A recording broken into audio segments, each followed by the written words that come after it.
Well, I was going to say third night, maybe there's an attempt at a murder, but they get away somehow. So there's some sort of damage, property damage that they can investigate. Okay.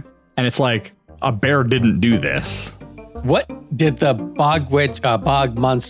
marsh monster, what did the monster do that a bear can't do? New York Times crossword.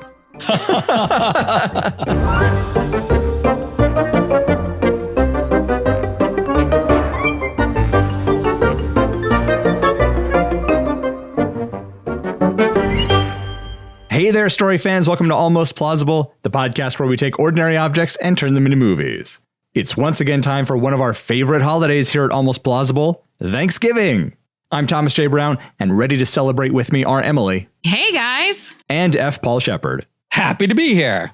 Today's theme is cranberry sauce. Now, I didn't used to like cranberry sauce because I don't like the stuff from the can, but for the past couple of years, I've made my own cranberry sauce, and it is fantastic.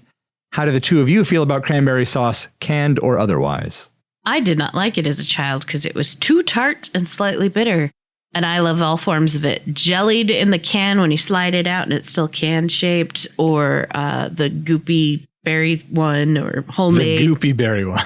Yep. The whole berry one or the jelly one. I like them all. Yep. I have made cranberry sauce from scratch, which I didn't know that you could do. I thought those bags of cranberries at the store were like just for stringing up to decorate the Christmas tree.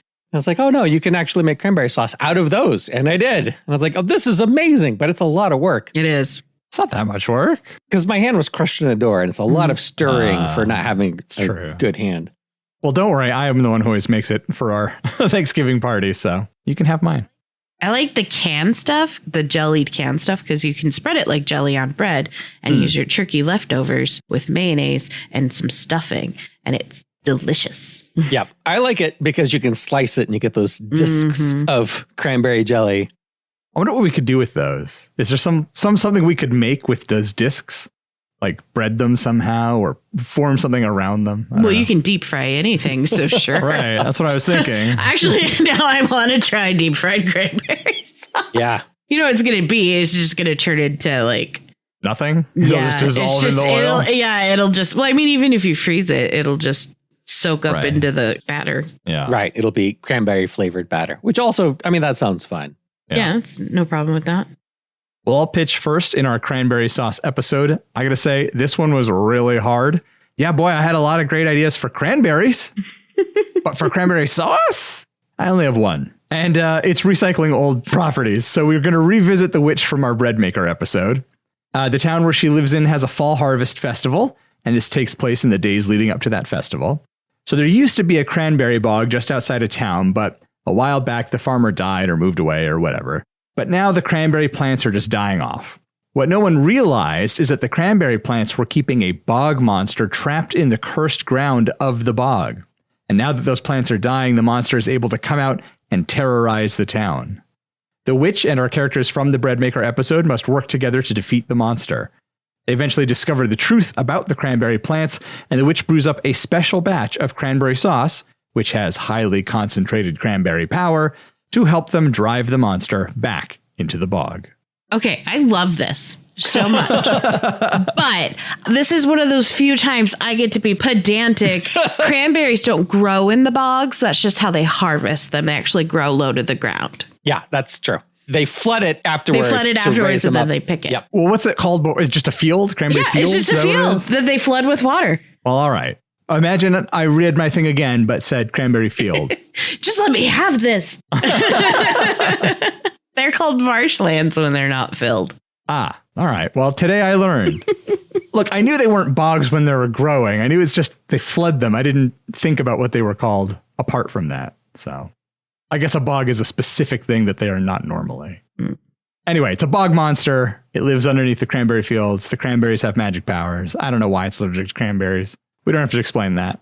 No, we don't. What does the monster look like? It looks like a urinary tract infection.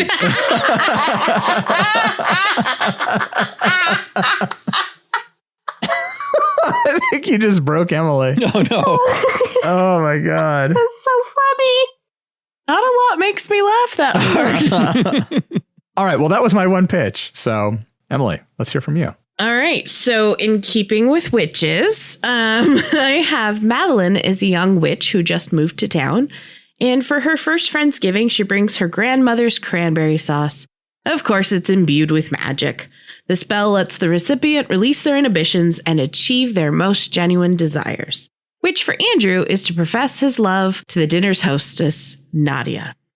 I'm really proud of that because I had names for everyone. So my second one is going to throw back to days of yore for us. We switch between the point of view of Solomon, a lonely, bitter incel who's had it with society and decided to take his revenge on Thanksgiving and distributes cans of cranberry sauce laced with arsenic around the city.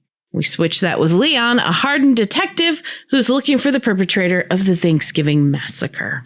Why does he attack Thanksgiving? He's attacking Friendsgiving because he has no friends. There you go. There you go. He's just tired of hearing that.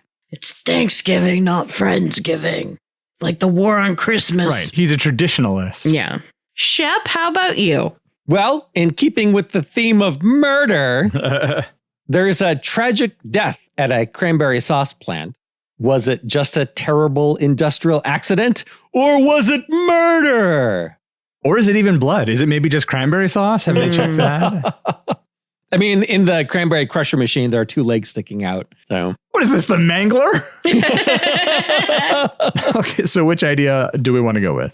I like Thomas's which one, but I don't think we should necessarily tie it back to bread maker because that would require me to remember bread maker. Well, I kind of went back and skimmed through the transcript, and there's not a lot. Like, they never had names, so we can just make up names for them. I'm for that one. oh, wow. This was our 15th episode? Really? That was a while ago. Yeah. I mean, this could be months or maybe a couple of years later. Maybe the witch is a little more like integrated into the community. People are chill about it now. Weren't they chill about it in this one? Yeah, but they didn't know she was a witch, right? That was part of it. They just, oh no, some people did because the Christian mom was like, she's a witch. Right. But people also bought stuff from her. Right. If I recall correctly. Everyone bought it on the DL. And so maybe now they're buying it out in the open. Maybe they have a shop in the town. Yeah. Yep. And that teenager who's now in their early 20s works in the shop. Yeah. So I remember we had the witch and the runaway. We should name these characters now. Right. So that we can refer to them appropriately. We had the Christian mom and her daughter. Yep. And I think those were kind of like the 4 main characters. Mm-hmm. So we need to bring them back. Well, there was like the sheriff or the deputy too. Oh, that's right. There was a sheriff. Oh, yeah. Was there a deputy that they liked? See, if I had known we were going to do a sequel to Breadmaker, I would have listened to Breadmaker or at least read the transcript. You'd think, considering I was proposing a sequel to Breadmaker, I would have listened to Breadmaker. But no, I didn't think about that. Well, if you're listening to this episode now, stop, go back and listen to Breadmaker. All right, so we've had a talk off recording because we had to do a whole bunch of looking stuff up. So here's what we've come up with. We have the following characters. There's the witch. Her name is Poppy. There's the runaway, who's no longer a runaway. She now works for the witch. Her name is Iris. The Christian mom, her name is Shannon. The Christian mom's daughter, her name is Violet. She is an apprentice witch, apprenticing under Poppy and working with Iris at the store that Poppy now owns in town. And then we have some law enforcement folk. We have the old sheriff from our previous story. His name is Gary.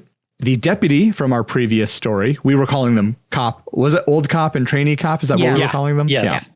So old cop, we're going to call him sheriff. And this one is Gary. Trainee cop, who we're calling deputy. In this one, his name is Braden. And we have decided that early in our story, our sheriff is killed by the bog monster. And so there will be an interim sheriff whose name is Warren. So these are the characters we're going to start or have in our film, the main characters. Okay, I just realized something. Warren doesn't know about the witches. No, he doesn't because he's new. He's the sheriff and he's in charge, but Braden is like, I got to train this guy up, even though he's the deputy. He's got to train the sheriff about magic and about the witches. So in Breadmaker, Poppy was making donuts for the old sheriff because he had bad knees. Is she doing something similar for the deputy?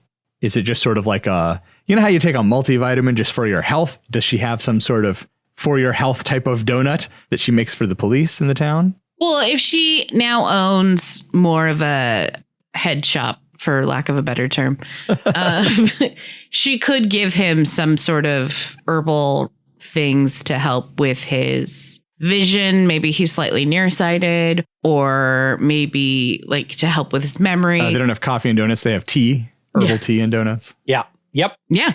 So that's the first thing. When the new sheriff rolls into town, he wants coffee. The deputy's like, oh no, we've got something better than coffee in this town. Yeah, because even though she owns the head shop now and it's more of like this crystal, earthy herbal shop, right? She still makes donuts and pastries. Sure. I mean, she still has the bread maker. Poppy's Pastries and Potions. There you go.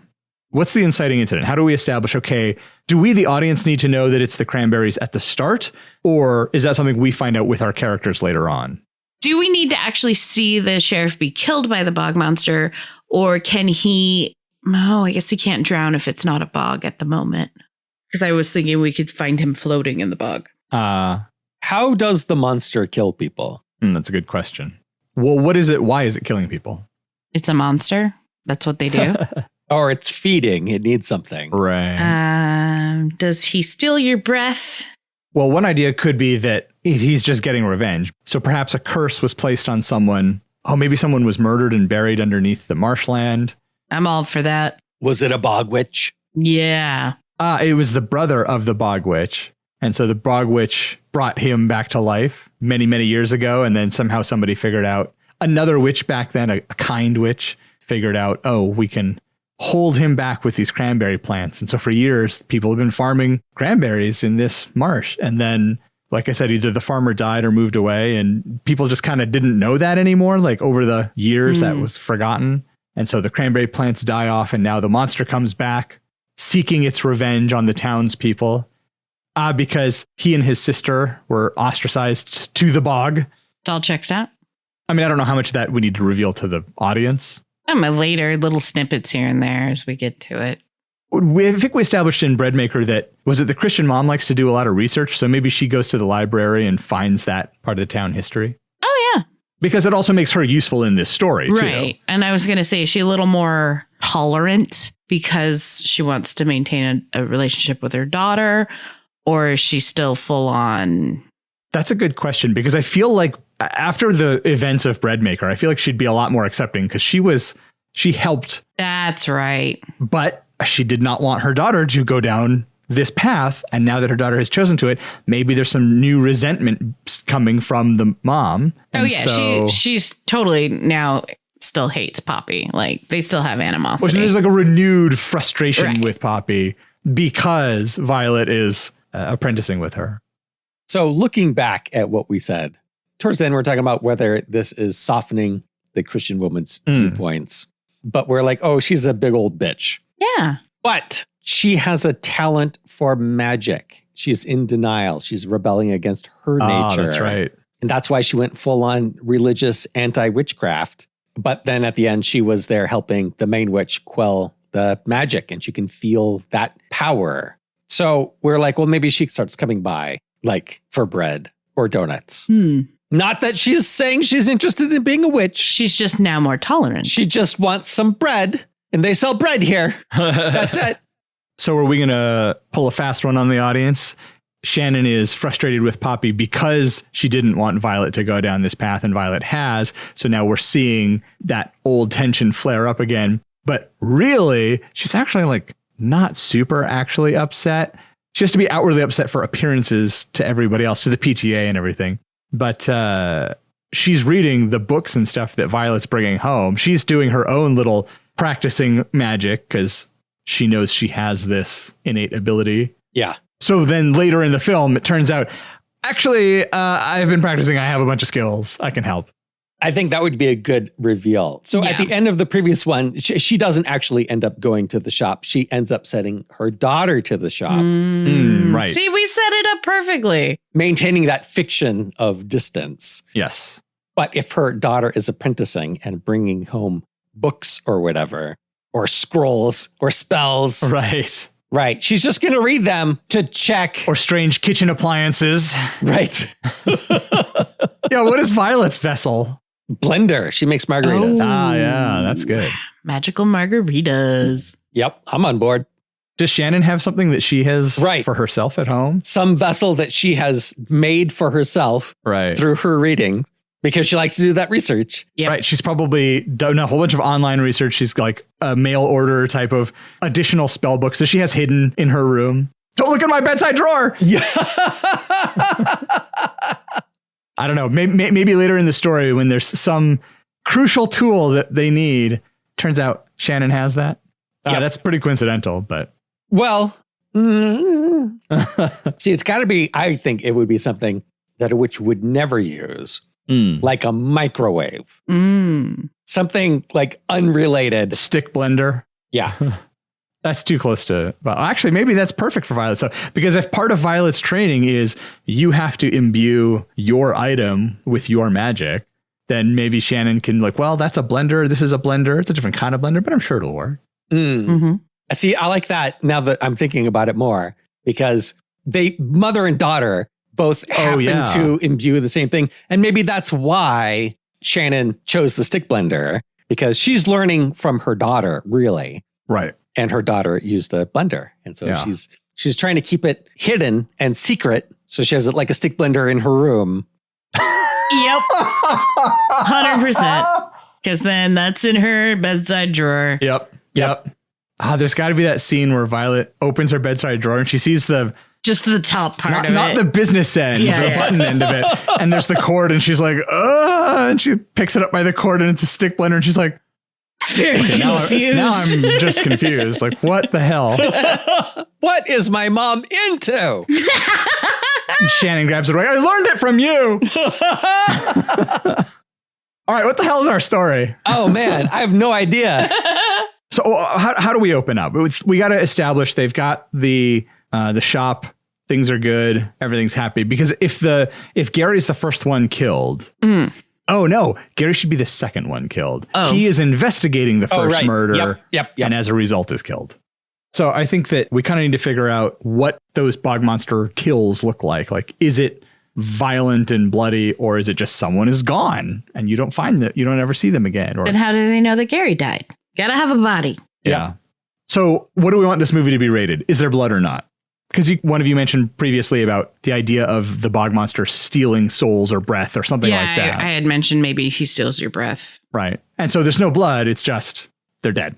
So you have the body and it's not really violent looking. So we can keep that rating nice and low. You want it bloody and disgusting. He claws at them and his innards are leaking out everywhere and the animals are coming and pecking at it. And that's how they find him. There's a crow eating a donut out of his gut. Oh, yeah. No, I didn't want any of that. I wanted the bog monster to waterlog people. Oh, well, yeah, that makes sense. You know, they bloat up. And that's why the cranberries were working, because they're astringent. They were drying the bog monster out. Okay. Sure. And so this is fall when you would flood the marshland with water and make it into a bog.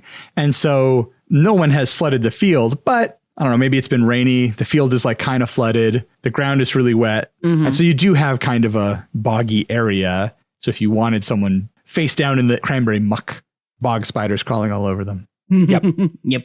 Okay. So some person from the town is the first one dead. Gary's investigating. Why is the person out there?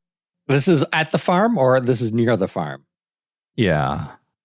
Does the bog monster take people back to the farm? That's where all the kids go. It's some teenager. Yeah. Oh, because it's an abandoned farm. Yeah. Right. That's where the teenagers go and smoke and... This is absolutely where the teenagers go to smoke and drink. Yeah. Have sex.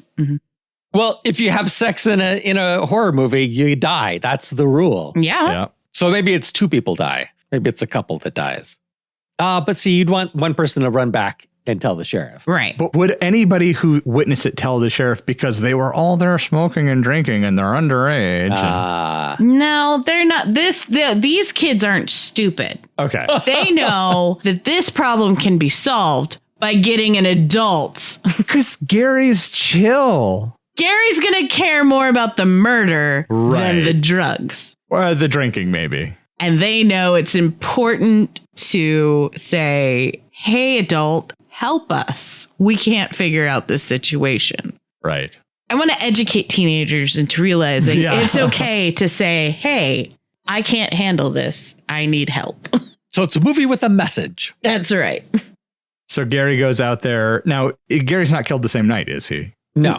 Is this bog monster a little bit like a spider where it's like it grabs the person, it brings it back to the bog, and it's going to snack on the person later? So Gary removes the body, and the bog monster's like, you stole my food. I'm coming for you next. Oh, could be. Where is Gary killed? I guess I should ask.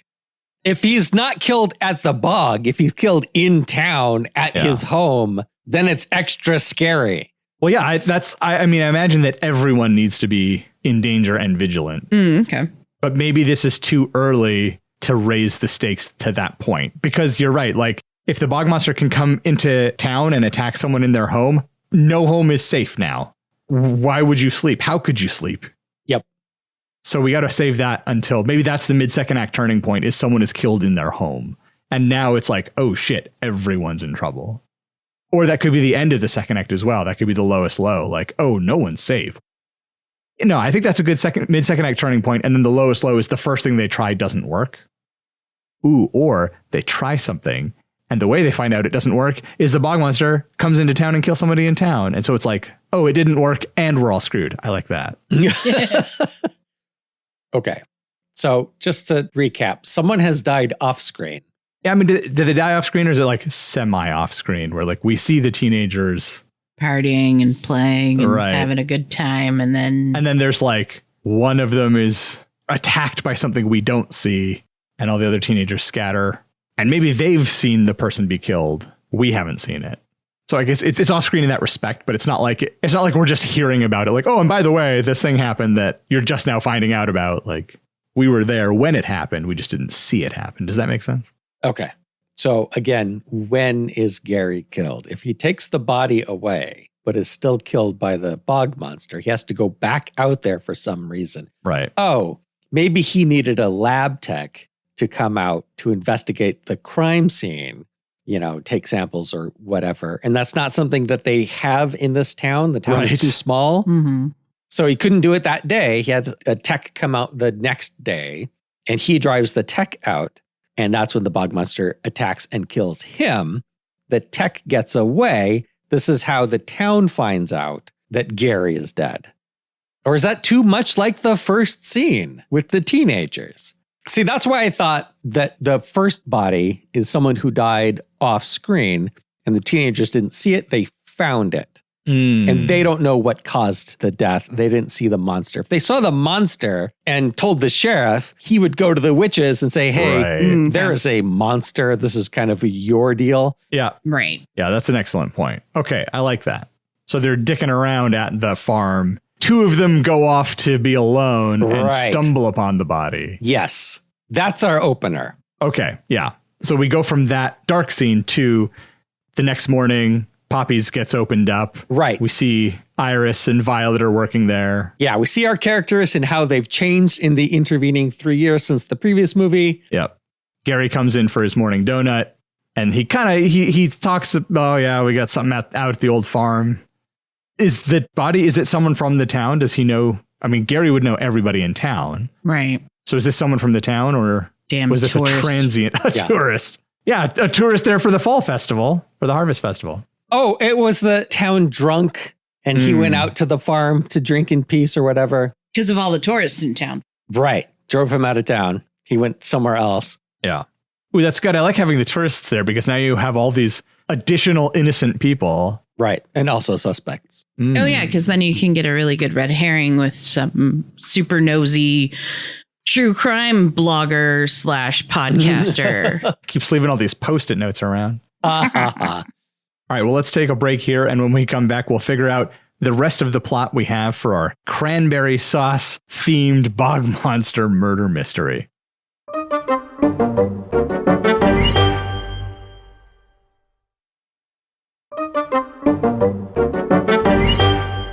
All right, we're back. We have the foundation of our story. We have the very beginning. We know how it starts. So do we like this idea of Gary being killed in the lab tech's presence? Now, this is a person who doesn't know about the witches either, so he wouldn't necessarily go to them. And he's going to report that he'd have to report it to Braden, though, who does know about the witches. Yes. So is this where they all start to get involved? Braden maybe is actually kind of running his own side investigation because the new sheriff isn't going to believe it. Well, and they haven't gotten the new sheriff yet. And so in the meantime, he is working with Poppy. Oh, right. The new sheriff comes in and is like, what are you doing? Don't involve civilians. Stop whatever you're all doing. And so he's shutting down their investigation, which they, of course, ignore. So is Braden feeding details to Poppy and Violet and Iris? Yes. Of course. I can't remember. Did Braden date one of the girls? No, because they would have been teenagers as he was an adult man with an adult man's job. What I was thinking is that between the first movie and this movie, he did date Iris. Not Iris. Which one is the? Iris is the runaway and Violet's the Christian daughter. One of them. But they broke up. So there is an awkwardness between them because they are exes now. Or is that too much? I'm okay with that. I feel like it should be Violet because then it's not one of the witches, the out and out witches dating a cop. And I feel like Shannon would love for her daughter to date a cop. She would think, oh, yeah, that's great. Law and order. Very traditionalist. Very traditional, yeah. Yeah. Shannon still likes Braden and wishes they would get back together. And Oh, man, maybe that's why she's studying magic. She's trying to put a love spell together. That's so wrong. She read something about a padlock that you can get to.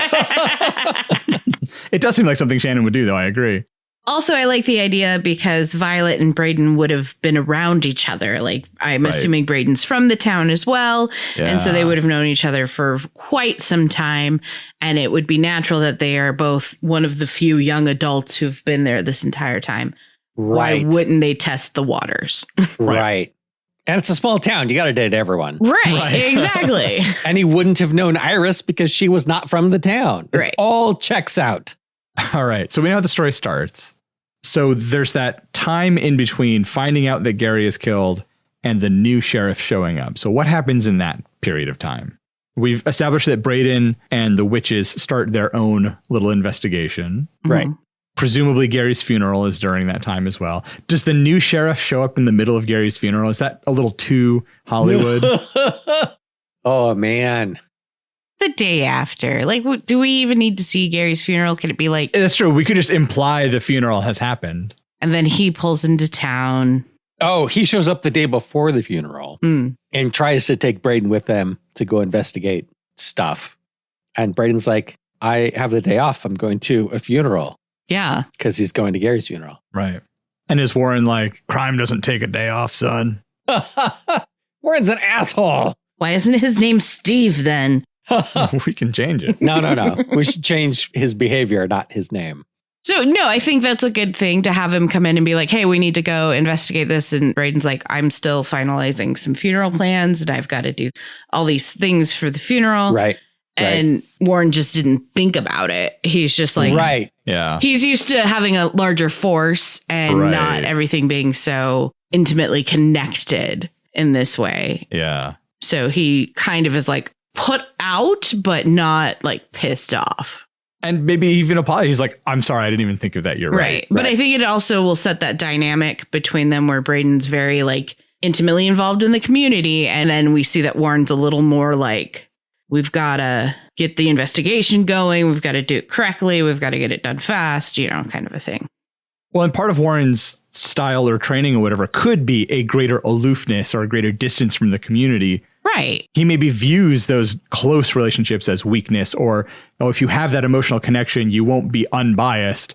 Anyone could be a criminal. Anyone could break the law. It's not a good idea to have those kinds of connections. Right. And Braden is like, what are you talking about? It's like the only reason those kids came and told us.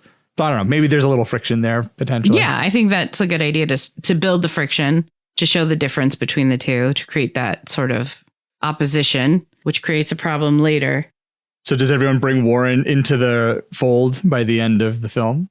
Does he become a believer in the witches? I mean, he has to, right? The bog monster has to make an out and out appearance, and Warren's it's real? Yep. Does he try to do like a Scooby-Doo moment where he's like trying to take the mask off? He's like, it's gotta be a guy in a suit. There aren't bog monsters. What does Warren think is going on? If it's not a bog monster, what is it? Wild animal. Yeah, it could be a hungry bear. Did we decide it was a violent death? No, actually, I think we decided it wasn't. It was like a bloated body, but not bloody, not like clawed up or anything. Right. Just pulled him into the water. Okay, so the bog monster drags you back to the bog and drowns you, or it doesn't actually leave the bog yet. Is it building strength to go leave the bog? Yeah. Okay. So maybe it is sucking the souls out Okay. and replacing it with water. Yeah, Yeah. I like that. So the interim sheriff doesn't know what the tech saw for real, Right. just knows that Gary's body appeared to be waterlogged. Yeah. Official cause of death was drowning. Right. Even though his body was found on the road and not in the water. Yes. It's like, well, maybe he fell in the water and drowned and some animal pulled him out. Some hungry bear pulled his body out, but left it on the road. And that's what she saw. Right. Yeah. So he's rationalizing all this stuff because it's a bog monster is impossible. Right. So we know that's not what happened. So we can only conclude from what we do know what could have happened. So Warren doesn't believe it. Braden does believe the tech Yes. and goes to the witches, tells them the story that he heard from her. Yeah, because he's confused. He believes her, but he's confused because that's never happened before. Mm. And so he goes kind of to Poppy, like, have you heard of this? What would this be? And she's like, I've never heard of anything insane like that before. Right. It's possible, but I don't know what it could be. She wouldn't say I've never heard of that before. She'd say there are too many possibilities. That could be a number of things. Okay. Is she secretly worried, though? Well, I mean, she's worried because her good friend Gary died, but I don't think she's worried because she has some foreknowledge of said monster, because that's where Sure. Shannon's going to come in doing research to find this cursed land. We said at the end of Breadmaker, Shannon was not coming to the shop to get the bread. She was sending Violet. Right. Now that Violet works at Poppy's Pastries and Potions, does Shannon come in to visit her daughter and therefore is in the shop when the bog monster is announced so that she can quietly go, and go off and start doing her own research? No, I think she's still pretending to keep that distance. And in fact, when she goes to pick up Violet after work to take her home, she parks outside and honks the horn and doesn't go in. Okay. But Violet is in the shop, so she hears the story. Right. I mean, she would be part of the crew that's discussing it. Right. Shannon hears about it later from Violet. Okay. In the meantime, I think Braden takes Poppy and maybe Iris out to the bog Yeah. because Poppy wants to investigate and she wants to teach Iris. Yeah. Like, this is a teachable moment. We're going to go and we're going to look for, the lay of the land, Ley. Right. They're going to do some sort of incantation that lets them know the levels of magic in the area or something along those lines. Right. They're going to do their witchy investigation. CSW. Right. When does Warren show up? Does he show up while they're out there investigating? Like whoever is answering the phones at the sheriff's office told him where Braden was, which was out at the bog. And so he drives up and sees Braden with two people investigating the scene. Maybe he assumes that Braden is in the middle of questioning them. Yes. Or maybe he thinks they might be techs and work for the department. Yeah, they could be explaining, oh, yeah, he's asking, oh, what evidence have we gathered so far? And they're saying, oh, well, we did this incantation and we revealed it. And he's like, what? He thinks it's all, woo-woo, mumbo-jumbo stuff that's not doing anything.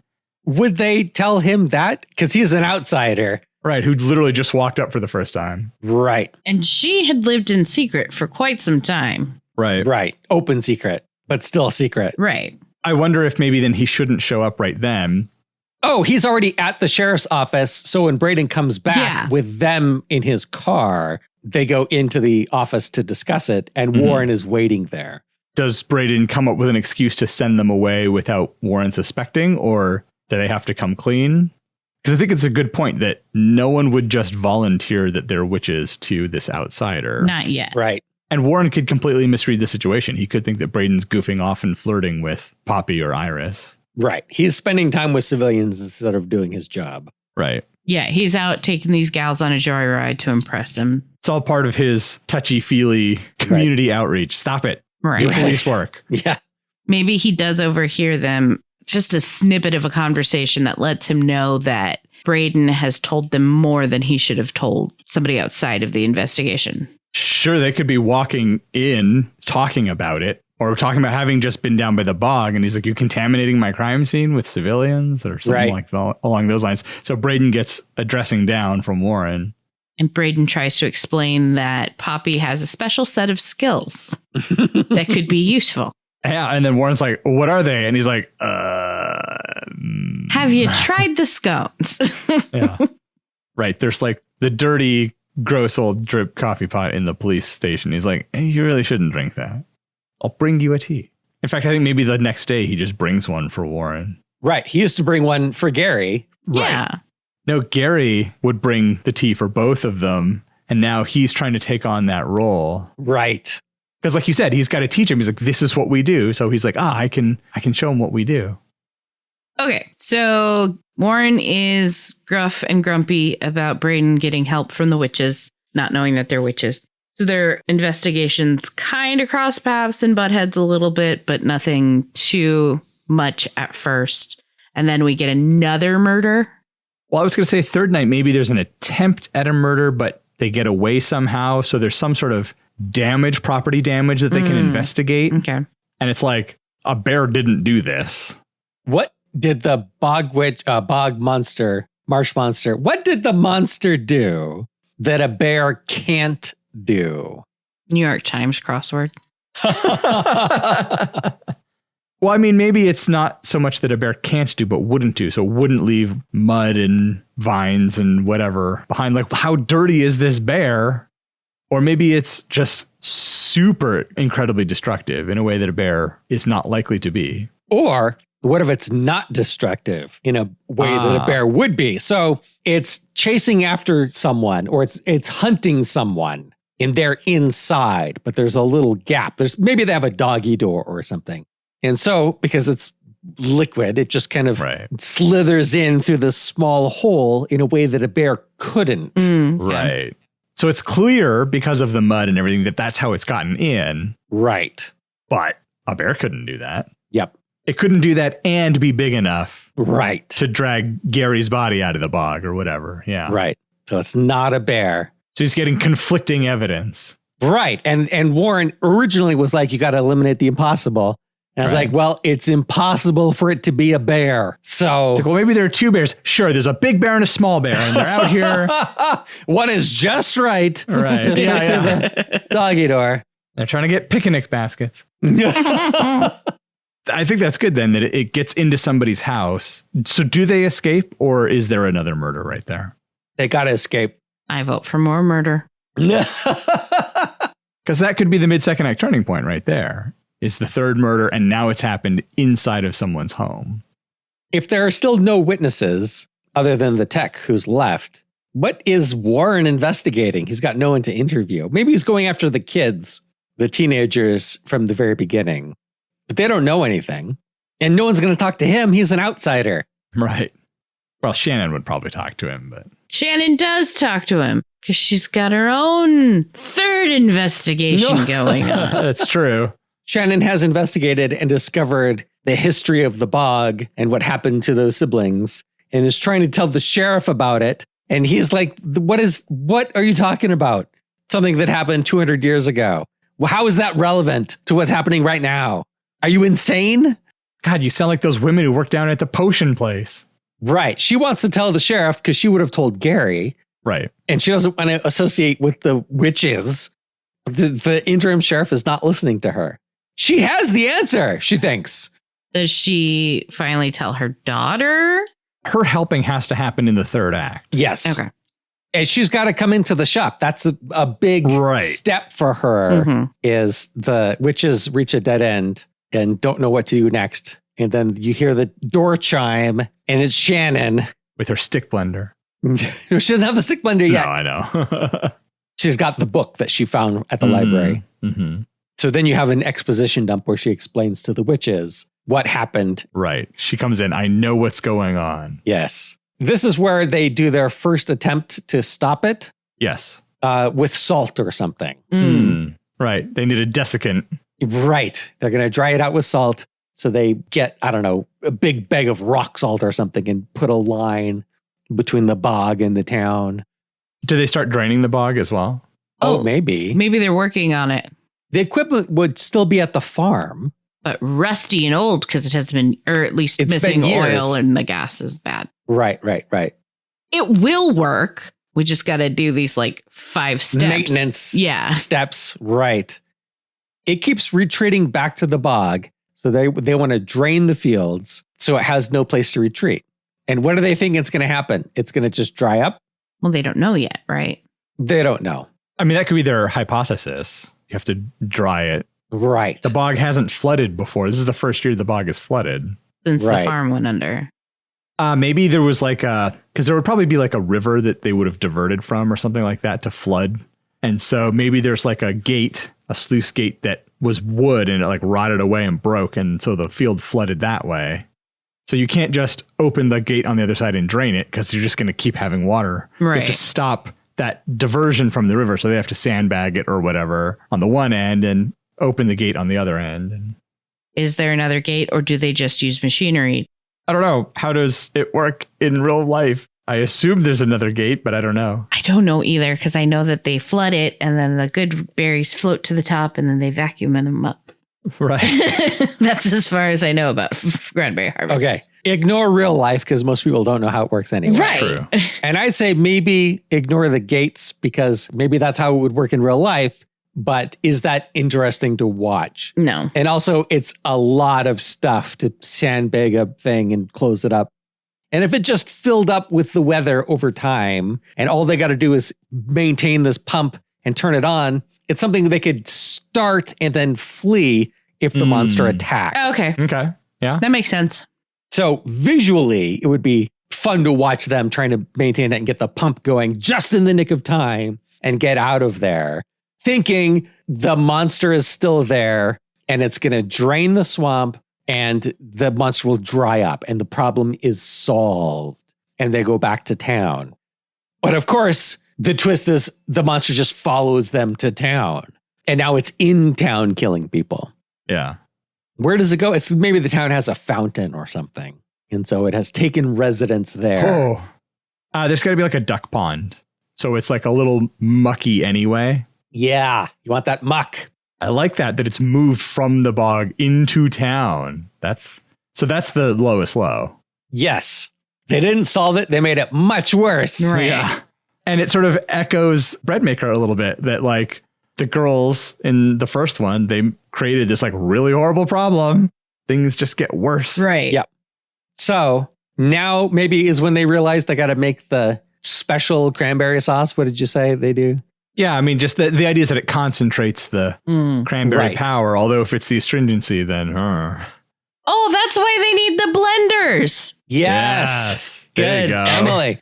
I thought you did that on purpose and I was slow. No, blender was just the first thing that came to mind. And Yeah, because if they're going to make cranberry sauce, they need an immersion blender. Yeah. oh, there's got to be a scene where she jams the immersion blender in the bog monster's face and like... Oh, yeah, totally. It doesn't work. I mean, it's the bog monster not harmed by it, but it's a great scene. I mean, maybe it takes out one of its eyes. Right. So for the rest of the movie, it has one glowing red eye and then the black nothing in the other eye. So it comes to town. It's murdering people in town. We'll have to leave those details to the writer or something. Right. They probably evacuate the tourists and stuff. Oh, I forgot. There's all the tourists. Right. Oh, and of course, they've been trying to keep this as quiet as they can because this is like the one big time of year that all the shops make all their money because this is like the big tourist season for this town. So they're trying to balance like safety and income. Is there a fall harvest parade or something? Oh, of course. Oh, yeah, obviously. definitely. Oh, no. Gary was supposed to be the parade marshal. Aw. So now they have a tribute float. Oh, they wanted Warren to ride in the car. And he's like, no, because that's too much like community outreach. Right. I'm busy. I'm investigating murders in your town. Right. Don't you want me working? Okay. So the monster is maybe rampaging near the duck pond. And the witches are trying to get it sorted before it gets to a more populated area where the parade is going. So you have this time limit, basically. Oh, sure. And as it's gaining power, it's coming out longer hours, a wider area. Right. As it's murdering people and growing stronger from those consumed souls. Yeah. So they figure out what it's doing. They figure out what they have to do to stop it. How do they make Shannon reveal that she is practicing witchcraft? Yeah. Is there a moment where they're all sort of at risk and Shannon does something and it's a sort of a magical thing and they all look at her like, wait a minute. Yeah, that could work. So she reveals on her own, sort of incidentally as a result of this. So the scene I'm picturing is the witches are trying to salt the bog monster. They're trying to assault the bog monster? Yeah. And it's not working. It's already in town at this point. And Shannon, why would Shannon show up? Oh, I think they're all together for some reason. Oh, I was picturing that the witches went to the duck pond. Mm-hmm. And for some reason, maybe Shannon followed them. Right. Well, Right, she's worried about her daughter. Yeah, Right. exactly. So she goes to the duck pond. She sees the bog monster. It's real. And maybe she's trying to use the power of Christ to compel it. She throws holy water on it. It does nothing. And it's like, maybe it turns to her. Like she's on the other side of the duck pond from the witches. Because she didn't come with them. She came separately. And it's going to attack her daughter. So she tries to distract it. And she does successfully distract it. But now it's coming for her. She tries holy water. That does nothing. And so she's like, fine, fuck it. And then she does a spell. Is that where she uses the immersion blender? I don't know if this is where she uses the immersion blender. Although if this is the reveal, it's tough. It's tough. I think one of the things we sort of established in Breadmaker is that this is how they use their spells. They have their attenuated vessel or whatever, their appliance. And so it's like, that's part of what makes the magic work is the magical bread maker, the magical instant pot, that sort of thing. So she has her magical immersion blender. Okay. Is it a battery powered immersion blender? Can be. Or not, if it's magic. I mean, if it's not, what does it plug into? Whoa. But in Breadmaker, don't they do something like outside in the town square? They're not like in the shop, are they? With the bread maker? I haven't listened to Breadmaker in 2.5 years. Yeah. You're asking questions the audiences aren't going to care about because they're so enthralled in this story. Anyway, if it's a battery powered immersion blender, there's no problem. Right. It can be. Right. Why does she have it with her in her car?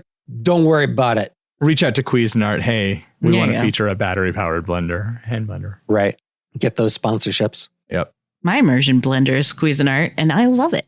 That's why we do more appliances in this one to get more sponsorships to make the sequel bigger. Hey, Hamilton Beach, our DMs are open. Yep. He says that as a joke, but he's not joking. Yeah. I'm not.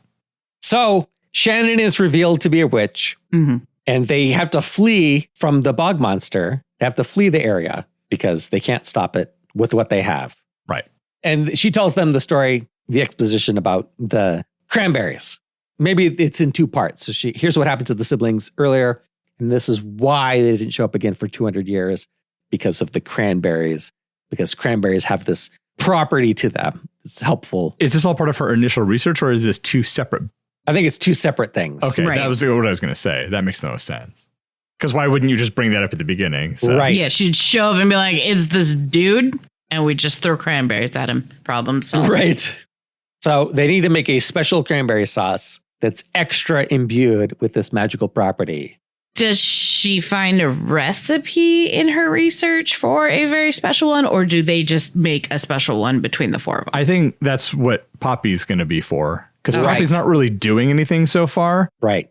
It's like we kind of need everyone. So Shannon and Violet blend up the cranberries. Iris cooks it in her Instant Pot, and it's Poppy's recipe. So the four of them together. Okay. And part of the reason they need that is to protect themselves and to attack the bog monster, but they need to drive it back to the bog and back into the ground. Are they killing it or are they just trapping it again? I think that's a good question too. Can you ever really kill a bog monster? Yes, with cranberry sauce. They can release its soul. Yeah, there you go. Okay, so they drive it back to the bog where they trap it so they have the opportunity to release its soul. I say don't go back to the bog. It's in town, surrounded with cranberry sauce. Warren's got to be there for some reason. Yes.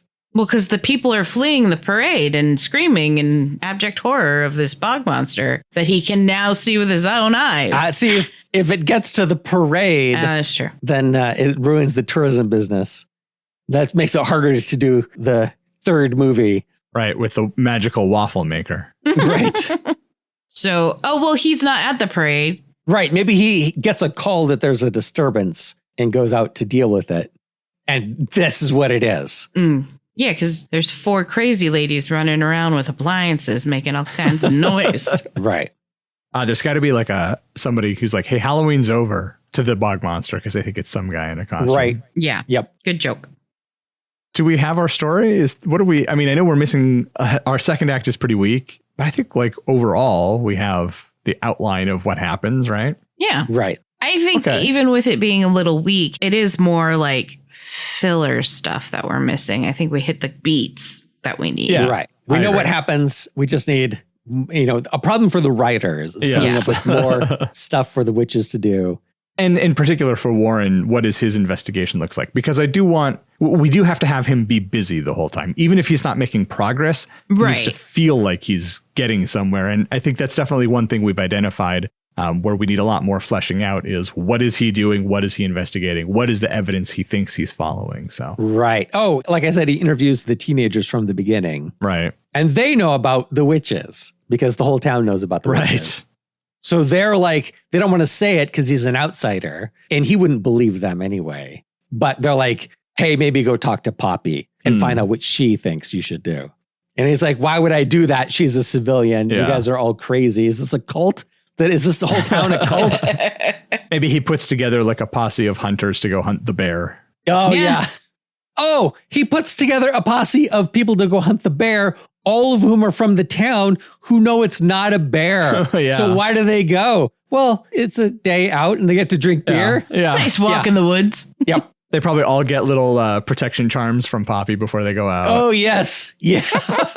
Which Warren asks about. Like, what is this? Are you guys all in the same lodge? Like, what is this little stick man thing you have in your pocket? Yeah. They all have tea. Right. Yeah. He's like, doesn't anyone drink coffee in this town? Yes. That's great. Yep. Well, we'd love to hear your thoughts on today's show about cranberry sauce. Were we as busy as a cranberry merchant at Thanksgiving? Which is apparently a saying. I've never heard it.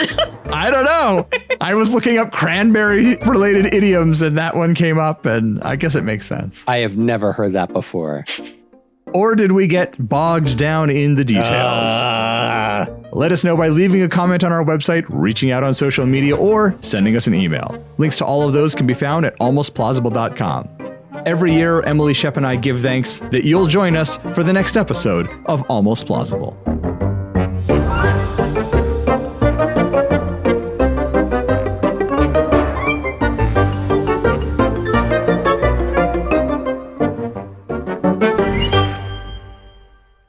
I'm looking it up on the free dictionary. As busy as a cranberry merchant at Thanksgiving. It's the first idiom.